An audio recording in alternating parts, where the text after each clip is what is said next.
السلام علیکم ورحمۃ اللہ وبرکاتہ۔ دوستو، پچھلی قسط میں آپ نے دیکھا کیسے ایک باپ اپنے اکلوتے بیٹے اور اپنی بیوی کو تپتے ہوئے صحرا میں اللہ کے حکم سے چھوڑ گیا تھا، اور کیسے ننھا سا بچہ گرم ریت میں پیاس سے تڑپ رہا تھا، حلق سوکھ رہا تھا، ہونٹ خشک ہو رہے تھے، نہ کھانا تھا نہ پانی، اور ایک ماں اپنے بچے کو بچانے کے لیے پوری دنیا سے لڑ رہی تھی اور پانی کی تلاش میں کبھی صفا کبھی مروہ کا چکر لگا رہی تھی۔ مگر ناظرین، اب صحرا کی خاموشی ٹوٹنے والی ہے، اب رحمت خداوندی زمین پر اترنے والی ہے، اب زمزم پھوٹنے والا ہے، اور پھر یہی ننھا بچہ بڑا ہو کر اللہ کے گھر کی تعمیر کرے گا، یہی وادی کعبۃ اللہ بنے گی،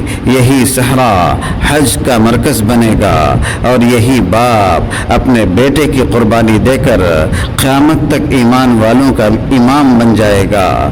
دوستو، اس قسط میں آپ دیکھیں گے آب زمزم کا عظیم معجزہ، قبیلہ جرہم کی آمد، ننھے اسماعیل کا جوان ہونا، حضرت ابراہیم علیہ السلام کی بار بار مکہ آمد، قربانی کا خوفناک خواب، باپ بیٹے کا دل دہلا دینے والا امتحان، شیطان کو کنکریاں مارنے کا واقعہ، تاریخ کی سب سے عظیم قربانی، خانہ کعبہ کی تعمیر، حج کا اعلان، حضرت ابراہیم علیہ السلام کی رقت آمیز دعائیں، اور ایک عظیم نبی کے آخری ایام۔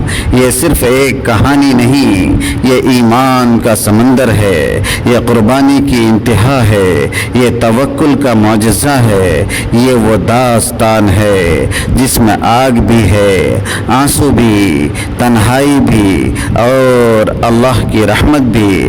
تو اب تیار ہو جائیے اس لمحے کے لیے جب ایک ماں کی بے بسی آسمان کو ہلا دے گی، اور اللہ کی رحمت جوش میں آ جائے گی، اور صحرا کی خشک زمین سے رحمت پھوٹ نکلے گی، اور دنیا زمزم کا پہلا قطرہ دیکھے گی۔ حضرت ہاجرہ علیہ السلام 7ویں بار مروہ سے نیچے اتر رہی تھی، ان کی سانسیں تیز ہو چکی تھی، آنکھیں بے چین تھی، دل زور زور سے دھڑک رہا تھا، قدم لڑکھڑا رہے تھے، جسم کپ کپا رہا تھا، مگر امید ابھی زندہ تھی، کیونکہ جب دنیا کے سارے دروازے بند ہو جائیں تب بھی اللہ کی رحمت کا دروازہ بند نہیں ہوتا۔ صحرا کی خاموشی میں ایک عجیب سی آواز کی سرسراہٹ تھی، جیسے ریت کے نیچے کچھ حرکت کر رہا ہو۔ حضرت ہاجرہ علیہ السلام اسماعیل علیہ السلام کی طرف دیکھ کر دوڑتی، اور پھر ایک ایسا منظر دیکھتی جسے دیکھ کر صحرا بھی سجدے میں چلا جاتا۔ ننھے اسماعیل علیہ السلام کے قدموں کے نیچے ریت پھٹ رہی تھی، گرم ریت سے پانی کے بلبلے نکل رہے تھے، اور پھر ایک شفاف پانی کا چشمہ زمین سے پھوٹ پڑا۔ حضرت ہاجرہ کی آنکھیں حیرت سے کھلی کی کھلی رہ گئی، وہ گھٹنوں کے بل زمین پر گر پڑی۔ روایات میں آتا ہے وہ بار بار کہہ رہی تھی، زمزم زمزم، رک جا رک جا، اور اسی لیے یہ چشمہ زمزم کہلایا۔ حضرت ہاجرہ چلو میں پانی بھر کر اسماعیل علیہ السلام کو پلاتی، ننھے لبوں پر سکون آ جاتا، ماں کی آنکھوں سے آنسو بہنے لگتے، مگر یہ غم کے آنسو نہیں تھے، یہ شکر کے آنسو تھے۔ دوستو، یہ صرف پانی نہیں تھا، یہ اللہ کی رحمت تھی، یہ اس ماں کے یقین کا جواب تھا جس نے تنہائی میں بھی کہا تھا اللہ ہمیں ضائع نہیں کرے گا۔ اللہ فرماتا ہے، ان الصفا والمروۃ من شعائر اللہ، بے شک صفا اور مروہ اللہ کی نشانیوں میں سے ہے۔ رسول اللہ صلی اللہ علیہ وسلم فرماتے ہیں، ماء زمزم لما شرب لہ، زمزم کا پانی اس مقصد کے لیے ہے جس مقصد سے اسے پیا جائے۔ حضرت ہاجرہ پانی کو ہاتھوں میں بھر کر دیکھتی ہیں، آنکھوں سے آنسو جاری ہیں۔ وہ آسمان کی طرف دیکھ کر کہتی ہیں، اے اللہ تو نے ہمیں تنہا نہیں چھوڑا۔ وہ ننھے اسماعیل کو سینے سے لگاتی ہیں اور دھیمی آواز میں کہتی ہیں، جس رب نے صحرا میں پانی نکالا ہے وہی ہمیں سنبھالنے والا ہے۔ اسی لمحے ہوا ٹھنڈی ہونے لگی، صحرا کی خاموشی بدلنے لگتی ہے اور رحمت وادی میں اتر آتی ہے۔ رات وادی خاموش ہے، زمزم بہہ رہا ہے۔ حضرت ہاجرہ سوئے ہوئے اسماعیل کو دیکھ رہی ہیں اور دور حضرت ابراہیم علیہ السلام آسمان کی طرف ہاتھ اٹھائے دعا کر رہے ہیں، لیکن ابراہیم علیہ السلام کی آزمائش ابھی بھی ختم نہیں ہوئی تھی۔ ابھی ایک باپ کو اپنے بیٹے کی قربانی کے لیے تیار ہونا تھا۔ ایک ماں کی دوڑ عبادت بن گئی۔ ایک بچے کے قدموں سے زمزم نکل آیا اور ایک باپ ابھی اللہ کی سب سے بڑی آزمائش کا انتظار کر رہا تھا۔ وقت گزرنے لگا، وہی وادی جو کبھی خاموش تھی اب بدلنے لگی تھی۔ زمزم بہہ رہا تھا، پرندے آسمان پر چکر لگانے لگے، صحرا کے مسافر حیرت سے رکنے لگے۔ اتنے خشک صحرا میں پانی، یہ خبر آہستہ آہستہ پھیلنے لگی۔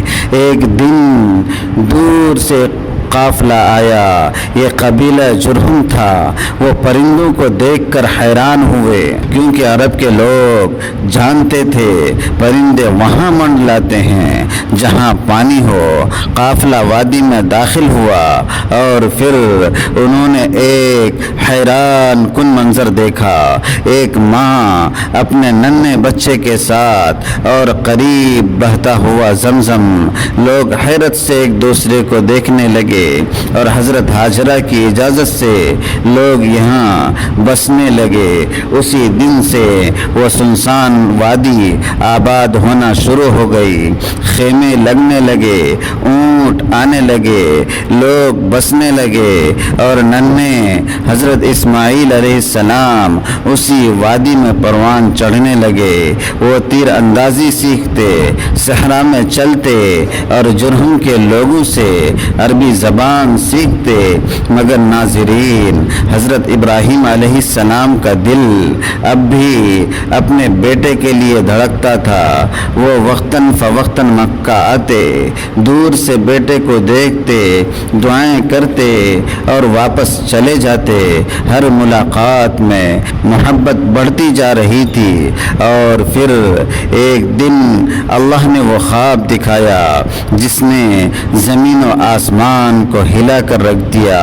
اللہ فرماتا ہے، فَلَمَّا بَلَغَ مَعَهُ السَّعْيَ، پھر جب اسماعیل ان کے ساتھ دوڑ دھوپ کی عمر کو پہنچ گئے، حضرت ابراہیم علیہ السلام مکہ پہنچتے ہیں۔ اسماعیل علیہ السلام دوڑ کر آتے ہیں۔ باپ بیٹا ایک دوسرے کو دیکھتے ہیں، آنکھوں میں محبت بھر آتی ہے۔ ابراہیم علیہ السلام بیٹے کے سر پر ہاتھ رکھتے ہیں اور دھیمی آواز میں کہتے ہیں، اسماعیل تم اللہ کی بہت بڑی نعمت ہو۔ اسماعیل مسکرا دیتے ہیں، وہ نہیں جانتے تھے کہ بہت جلد وہ اللہ کی سب سے بڑی آزمائش بننے والے ہیں، جو کسی باپ کے لیے سب سے بڑی آزمائش تھا۔ ایک خواب جس نے ایک باپ کی راتوں کی نیند چھین لی۔ اللہ اکبر! اللہ اب اپنے خلیل سے ان کے دل کا ٹکڑا مانگنے والا تھا۔